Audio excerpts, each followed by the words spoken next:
Nyanyian daripada Farah Wahidah, lagu yang bertajuk Persoalan Cinta. Dan yang pastinya terus membawa kita tepat jam 2.30 petang. Assalamualaikum, selamat petang, salam Malaysia Madani. Juga terima kasih ucapkan sekali lagi kerana anda terus bersama kami menerusi rancangan CAK pada petang ini. Dan sekali lagi ucapkan terima kasih kepada Suzy yang telah pun menyediakan bahan siaran kita pada petang ini. Dan seketika kita mencuri sedikit masa, kita akan bersama dengan Dr. Nuraida binti Khalid, pakar perubatan forensik Hospital Sultanah Aminah Johor Bahru. Juga kita ada Encik Muhammad Afiq bin Ngah, penolong pegawai perubatan penyelia Jabatan Perubatan Forensik Hospital Sultanah Aminah Johor Bahru. Assalamualaikum. Waalaikumsalam. Apa khabar hari ini? Alhamdulillah, sihat. Alhamdulillah. Okey, jadi hari ni kita nak bercakap satu topik ataupun satu isu yang orang kata jarang-jarang kali kita bercakap, kan. Hari ni kita nak bercakap berkaitan dengan perkhidmatan perubatan forensik. Bila kita sebut forensik ni, rata-rata ada di antara kita yang suka. Ada yang tak suka sebab apa katanya nanti orang kata menyakitkan jenazah, kan. Tapi hari ni kita bercakap berkaitan dengan perkhidmatan perubatan forensik. Okey doktor. Jadi apakah ilmu perubatan forensik itu doktor? Okey, baik. Perubatan forensik adalah satu bidang ilmu yang menggunakan fakta, pengetahuan dan kemahiran perubatan dalam membantu pihak berkuasa menyelesaikan kes-kes kematian yang berkaitan dengan perundangan. Cabang ilmu ini dapat membantu pihak berkenaan dalam menggambarkan perihal kejadian sesuatu jenayah.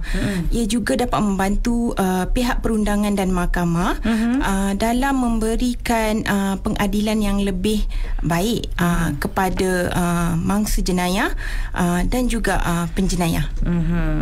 Jadi apa agaknya tujuan berdasiasat ini dijalankan sebenarnya doktor?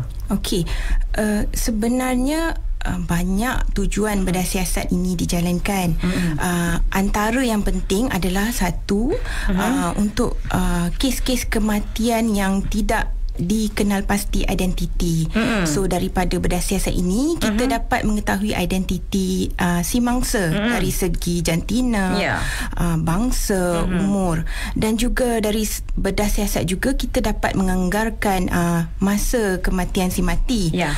Selain daripada itu, antara tujuan penting berdasiasat dilakukan adalah untuk mencari sebab kematian, dan juga merekodkan kecederaan-kecederaan yang ada pada si mati yang telah membawa kepada kematiannya lah. Selain daripada itu, ia juga dapat membantu untuk mengenal pasti cara kematian, sama ada si mati ni meninggal diakibatkan oleh sakit secara semula jadi, dibunuh, kemalangan ataupun membunuh diri. Dan kita juga dapat mengambil sampel semasa berdasiasat dilakukan dan untuk mengetahui sama ada kematian tersebut adalah di bawah pengaruh alkohol, racun ataupun dadah. Jadi itu antara tujuan berdasiasat dijalankan kepada mayat. Okey. Jadi apa komen doktor berkaitan dengan ada juga segelintir masyarakat kita ni bila jenazah tu dibawa ke hospital, okey, dan kita diberitahulah, waris diberitahu bahawa jenazah tersebut perlu diberdasiasat untuk mengetahui punca-punca kematian, kan, sebabnya kenapa dan bagaimana. Tetapi pihak keluarga memberitahu tak payah, dia cakap sebab dia kata sebab sakit jantung, dia kata tak payah, jadi tak perlu, dia kata nanti menyakitkan jenazah dan sebagainya. Jadi apa komen doktor? Okey. Sebenarnya berdasiasat yang dilakukan ke atas jenazah ini adalah dilakukan jika ada keperluan, yang mana keperluan ini adalah didasari oleh pihak polis di Raja Malaysia. Okey, berdasiasat ini akan dilakukan sekiranya pihak berkuasa merasakan perlunya berdasiasat, dan melalui pegawai penyiasat mereka akan mengeluarkan arahan untuk melakukan berdasiasat melalui borang Polis 61, iaitu borang permintaan pemeriksaan mayat. Dalam kes-kes polis, kebiasaannya kita tidak memerlukan kebenaran daripada pihak waris, kerana ini adalah berdasarkan undang-undang. Namun yang demikian biasanya kita akan maklumkan kepada pihak waris berkenaan proses yang akan dijalankan. Okey, pemeriksaan berdasar ini melibatkan pemeriksaan luaran dan pembedahan ke atas mayat. Dan pemeriksaan ini dilakukan oleh pegawai-pegawai yang terlatih, yang terdiri daripada pakar perubatan forensik, pegawai perubatan, serta pembantu semasa bedah siasat dijalankan, dan pihak polis akan hadir sekali bersama ketika proses ini dijalankan. Jadi kepada anda yang sama-sama mendengarkan rancangan Cap pada petang ini, terima kasih kerana terus menyaksikan kami dan menonton melalui live Facebook Johor FM Permata Selatan. Okey. Dan hari ini kami bercakap berkaitan dengan perkhidmatan perubatan forensik. Okey, kita beralih kepada Encik Afiq. Okey, Encik Afiq. Ya, saya. Tadi kita telah pun mengetahui apakah ilmu perubatan forensik, okey, juga tujuan dijalankan bedah siasat, dan kita mendengar sedikit komen daripada doktor sendiri berkaitan dengan segelintir keluarga ataupun waris yang tidak mahu jenazah tersebut dibedah siasat. Jadi adakah semua kematian ini, Encik Afiq, waris perlu melaporkan kepada pihak polis ataupun bagaimana? Okey, sebenarnya kematian ni kita ada dua jenis kematian. Salah satunya adalah kematian yang berlaku di dalam hospital, yang mana kematian ni berlaku semasa pesakit itu telah mendapat rawatan dalam hospital. So kematian yang kedua ialah kematian yang dibawa masuk ke hospital oleh pihak polis, maknanya dia sampai itu memang sudah tidak bernyawa lah, sudah mati, ataupun dibawa oleh waris ke hospital tapi memang sudah tidak bernyawa ataupun matilah. Untuk kes kematian yang berlaku di dalam hospital, kita tak perlu buat laporan kepada pihak polis lah, di mana tuntutan terus boleh buat ke kaunter perubatan forensik untuk tuntutan jenazah. Tapi untuk mana-mana kes yang dibawa oleh pihak polis ataupun orang awam ataupun waris daripada luar yang telah meninggal dunia, dia perlu melaporkan kepada pihak polis sebelum untuk urusan tuntutan. Sebab apa? Macam kita bincang tadi tentang pembedahan siasat ni, kita nak cari punca kematian. Kalau kematian yang berlaku di dalam hospital, kebanyakannya kita dah tahu punca kematian dia. Jadi tak perlu kita laporkan pada pihak polis. Tapi untuk sebarang kematian yang berlaku di luar kawasan hospital yang kita tak tahu punca kematian, perlu dilaporkan kepada pihak polis lah, pihak waris. Jadi maknanya segala kes ataupun kejadian kemalangan yang melibatkan kematian berlaku di luar kawasan hospital perlu dibuat laporan polis. Jadi okey, selepas ni kita akan bersama dengan Dr. Nuraida dan juga Encik Afiq bercakap berkaitan dengan perkhidmatan perubatan forensik, tapi kita bersama dengan Yasin seketika.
Cinta yang luka, mimpi gembira, Raja Najasyi yang pemurah, Bella yang setia, cintanya fana, sang hujan mengundang nestapa. Oh, jangan ya Laila, jangan terpedaya. Apa yang kau lihat semuanya dusta, dusta yang fana ya Laila, cinta yang fana tiada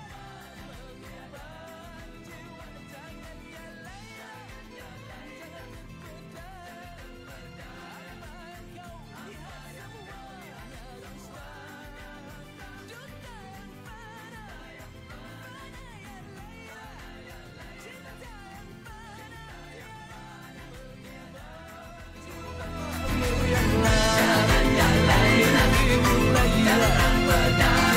Jangan ya Laila, jangan terpedaya. Apa yang kau lihat semuanya dusta, dusta yang fana ya Laila, cinta yang fana tiada mengubah jiwa.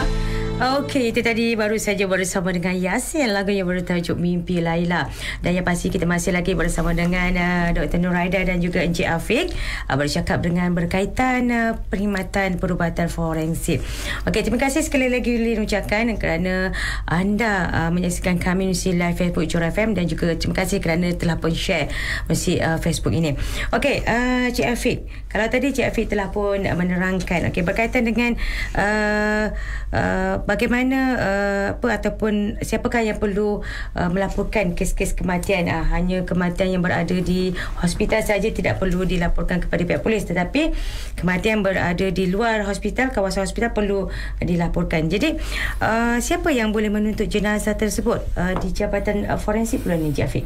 Okey, secara amnya sebenarnya semua yang berkaitan dengan jenazah boleh menuntut jenazah di Jabatan Forensik. Maksud saya tu adalah warislah keluarga. Tetapi untuk memudahkan urusan waris dan bagi mengelakkan sebarang isu di masa hadapan adalah menjadi polisi Jabatan Perubatan Forensik ni, untuk urusan turutan jenazah kita utamakan mengikut turutan seperti suami atau isteri, anak kandung, ibu atau ayah kandung, adik-beradik kandung dan seterusnya. Mereka ini lebih diutamakanlah. Tetapi sekiranya waris-waris yang terdekat ni tidak ada berhampiran ketika itu, mereka masih boleh membuat tuntutan katanya.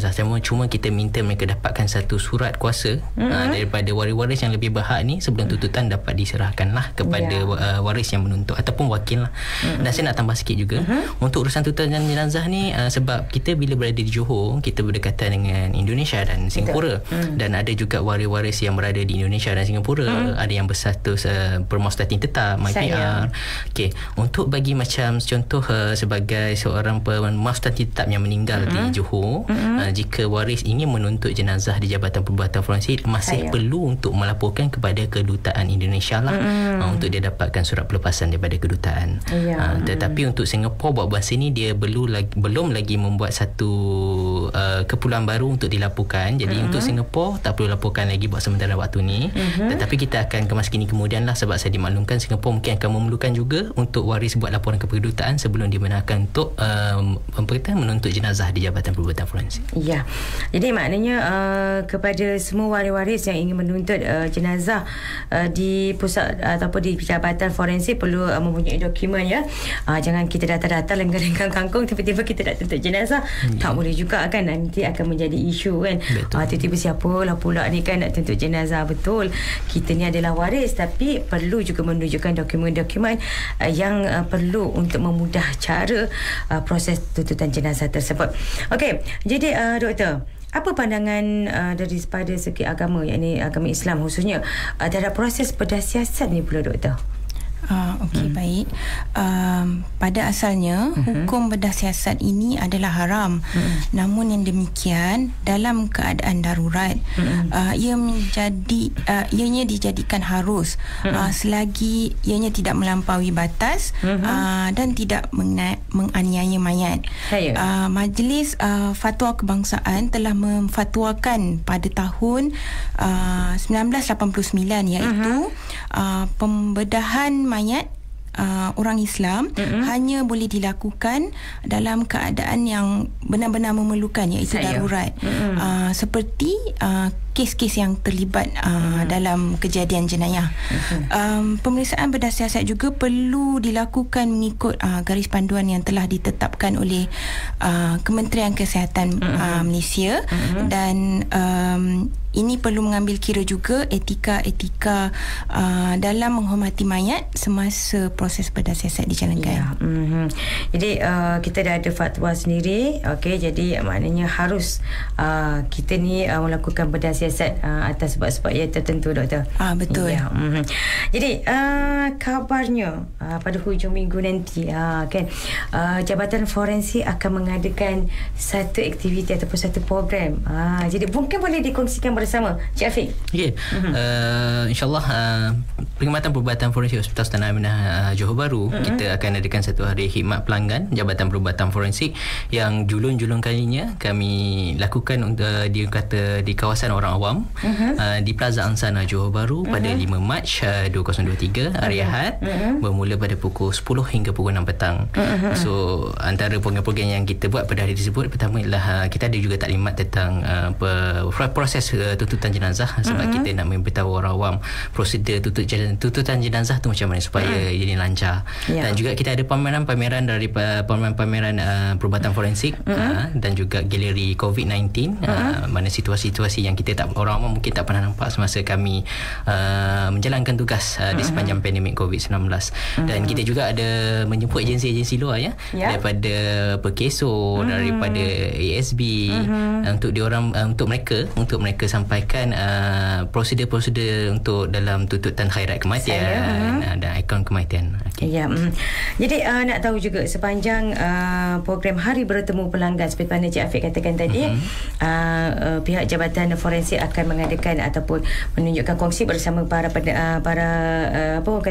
pengunjung yang hadir tu bagaimana cara-cara pengurusan jenazah sepanjang musim COVID. Adakah akan diadakan simulasi ataupun bagaimana? Secara simulasinya kita pun tak boleh nak buat simulasi sebab kita pun takkan bawa jenazah datang. Cuma kita akan bawa juga kelengkapan yang kita gunakan sepanjang kami jalankan tugas semasa COVID-19, semasa untuk menjalankan proses bedah siasat menyebabkan penyakit berjangkit dan juga COVID-19. Di mana pakaian-pakaian ni insyaAllah kita akan buka juga untuk ramai untuk cuma memakainya untuk mendapat pengalaman apa yang kami pengalaman kami dalam menjalankan tugas. Kalau sebelum ni kita hanya dapat menyaksikan saja, menonton di kaca televisyen, betul. Tengok dia orang pakai baju, ya Allah panasnya itu kan. Sekali buka basah baju kan. Ada juga di antara pihak media, pengamal media sepanjang musim COVID tu sama-sama kan datang ke HSA untuk menyaksikan bagaimana agaknya kan proses-proses yang dilakukan oleh Jabatan Forensik untuk jenazah-jenazah dan juga mayat-mayat yang terlibat dengan COVID kan. Jadi rasanya masa Hari Bertemu Pelanggan ni kita dapat melihat dan menyaksikan sendiri. Cuma sayangnya simulasi tak dapat dilakukan. Kan? Okey. Jadi sebelum kita mengakhiri rancangan kita pada petang ini, nasihat doktor kepada waris-waris dan juga keluarga yang orang kata tak nak melakukan bedah siasat ni kan. Sebenarnya bedah siasat ni harus untuk kita membuktikan sesuatu. Jadi bagaimana doktor? Okey, baik. Seperti mana yang kita tahu, kalau boleh saya faham pihak waris kalau boleh memang tak nak bedah siasat dilakukan terhadap jenazah. Betul. Namun yang demikian kita harus membantu pihak polis dalam menyelesaikan kes-kes yang berkaitan dengan jenazah. Dan saya rasa pihak polis pun tidak akan membuat permohonan untuk bedah siasat jika tiada sebarang keperluan. Ya. Okey, daripada Cik Afiq sendiri selaku penyela Jabatan Perubatan Forensik, tentunya banyak pengalaman kan. Orang kata mengendalikan kes-kes sebegini kan. Orang kata nak mengambil hati waris tu, nak memujuk hati waris untuk mereka membenarkan melakukan bedah siasat dan sebagainya. Silakan Cik Afiq. Okay, pengalaman saya di Jabatan Perubatan Forensik HCJB satu saja sebenarnya. Ini benda yang kita pegang pada saya dan juga pada semua kaki tangan perubatan forensik, kepada anak-anak buah saya, dan juga disampaikan oleh ketua jabatan kepada saya lah. Untuk urusan jenazah di Jabatan Forensik, sama ada yang memerlukan bedah siasat ataupun tidak, yang ada waris atau tidak ada waris, yang sudah tidak dituntut untuk beberapa bulan kerana tak jumpa waris, niat kita satu saja. Kita nak sempurnakan jenazah tu dan kita nak bantu dia. Itu saja. Jadi bagi saya dia ni bagi saya dia satu perasaan dalam pengurusan jenazah ni membuatkan kita rasa berpuas hati apabila kita berjaya menyempurnakan jenazah-jenazah ini. Cik Afiq, sekali lagi lokasi, tarikh, secara ringkas untuk aktiviti hujung minggu. InsyaAllah kita akan adakan satu Hari Khidmat Pelanggan Jabatan Perubatan Forensik Hospital Aminah Johor Bahru yang akan dijalankan di Plaza Ansana Johor Bahru. Di hadapan pentas utama Plaza Ansana bermula pada pukul 10 pagi hingga 6 petang. Ya. Jadi kepada anda, datanglah beramai-ramai untuk sama-sama melihat dan juga mendapatkan informasi yang bermanfaat. Sambil-sambil kita bawa anak-anak sebab dengan cuti persekolahan kan, shopping dekat Plaza Ansana tu kan, boleh sama-sama menyaksikan orang kata bagaimana cara ataupun proses yang dijalankan dan juga dilakukan oleh Jabatan Perubatan Forensik ni kepada jenazah-jenazah, dan mungkin juga ada orang kata terbuku di hati kan, ingin membuat pertanyaan macam mana agaknya proses, apa agaknya lagi dokumen-dokumen dan sebagainya berkaitan dengan apa yang terdapat di pameran tersebut. Boleh berjumpa Cik Afiq ada di lokasi? Ada, insyaAllah. Okey, doktor ada? InsyaAllah. Okay. Dan selain itu juga banyak lagi jabatan-jabatan dan juga agensi-agensi yang turut sama-sama memeriahkan Hari Bertemu Pelanggan yang diadakan oleh Jabatan Perubatan Forensik ini. Jadi jutaan terima kasih diucapkan kepada Dr. Nuraida binti Khalid, pakar perubatan forensik Hospital Sultanah Aminah Johor Bahru. Okey, terima kasih doktor. Terima kasih. Terima kasih juga diucapkan kepada Encik Muhammad Afiq bin Ngah, penolong pegawai perubatan penyela Jabatan Perubatan Forensik Hospital Sultanah Aminah, kerana pada petang ini sudi meluangkan masa untuk sama-sama berkongsi info yang cukup bermanfaat berkaitan dengan perkhidmatan perubatan forensik. Orang kata topik ini jarang-jarang kan kita bincangkan, dan insyaAllah kita bertemu sekali lagi menerusi siaran yang akan datang, sebab banyak lagi ni yang belum tanya lagi ni kan. Sebab kerana bila kita tengok kekangan masa, insyaAllah kita akan bertemu sekali lagi.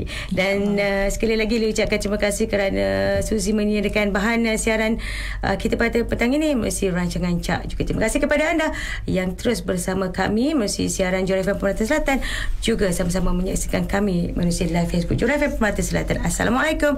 Jumpa lagi dan tepat jam 3 petang nanti anda akan dapat menyaksikan dan juga mendengar rancangan MTH Music Tanpa Henti.